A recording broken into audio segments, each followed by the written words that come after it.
दोस्तों, अडेनियम का जो पौधा है वो बहुत खूबसूरत पौधा होता है। इसको डेज़र्ट रोज़ भी कहते हैं और ये पौधा देखने में बहुत सुंदर लगता है। कुछ लोग इसको बोनसाई के रूप में उगाते हैं जो कि बेहद आकर्षक दिखाई देता है। और इसकी जो जड़ें होती हैं, कोडेक्स जो होता है इसका, ये बहुत देखने में खूबसूरत दिखाई देता है साथियों। थाईलैंड में और चीन में तो इस पौधे को गुड लक का प्रतीक मानते हैं साथियों, और इसलिए इसको घर में लगाना शुभ होता है। दोस्तों नमस्कार, मैं हूं वंदना और मेरे चैनल पर आपका स्वागत है।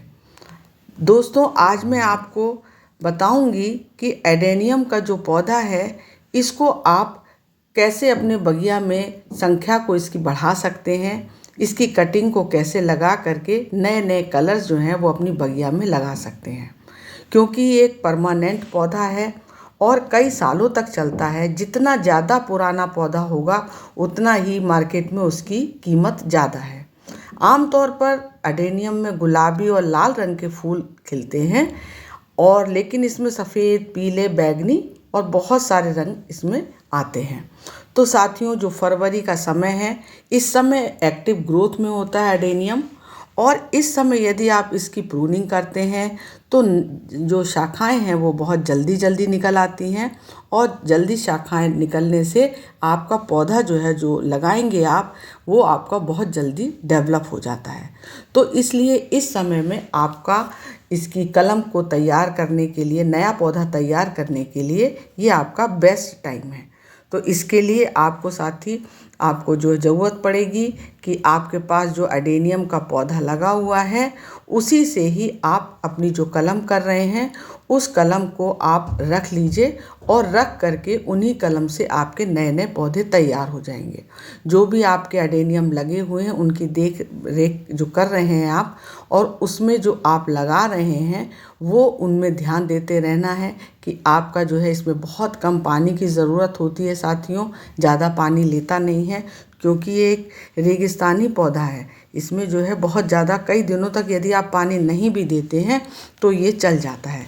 और साथियों, ये जो आपका अडेनियम है, ये जो है वो सालों साल चलने वाला पौधा है, इसलिए इसकी देखरेख बनाए रखना होता है हमको। और इसमें जो मैंने मिट्टी यूज़ की हुई है वो जो मैं आपको बता देती हूँ कि मैंने इसमें 40% जो है वो गार्डन सॉइल रखी है, और 30% जो है मैंने इसमें रेत मिलाई है, और 20% वर्मी कंपोस्ट, और 10% मैंने ब्रिक पीस लिए है। ब्रिक पीस नहीं है यदि आपके पास तो आप चारकोल भी ले सकते हैं। तो इस मिक्सचर के साथ आपको एक मिश्रण तैयार करना है जिसमें कि आपको अपना इसकी कलम जो है वो लगाई जाएगी। इसमें आपको अपने कलम को लगाने के लिए एक गमले में इसमें आपको मिट्टी का जो मिश्रण होगा वो मैंने बता दिया, वही भर लेना है। अब इसके बाद आप कोई मजबूत सी एक आप शाखा को चुन लीजिए अपने पौधे से, और उस शाखा को आप जो है वो किसी शार्प से ब्लेड से काट सकते हैं, या फिर आप कैंची का इस्तेमाल कर सकते हैं, या फिर आप किसी प्रूनर का इस्तेमाल कर सकते हैं।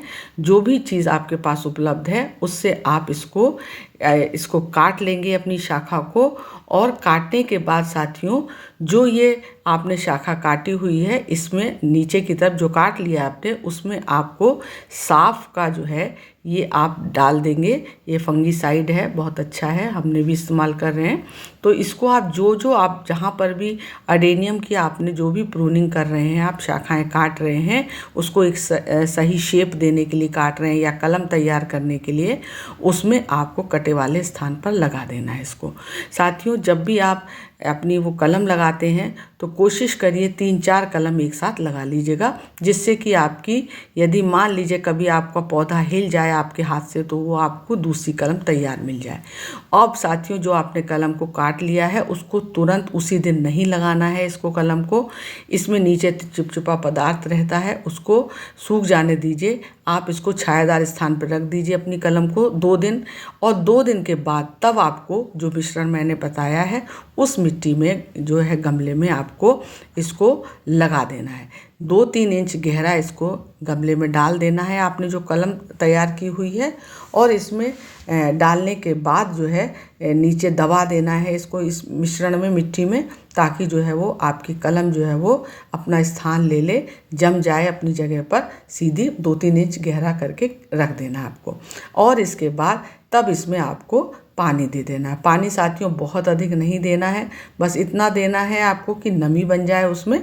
और इसके बाद आपको इस जो कलम को है वो छायादार स्थान पर रख देना है।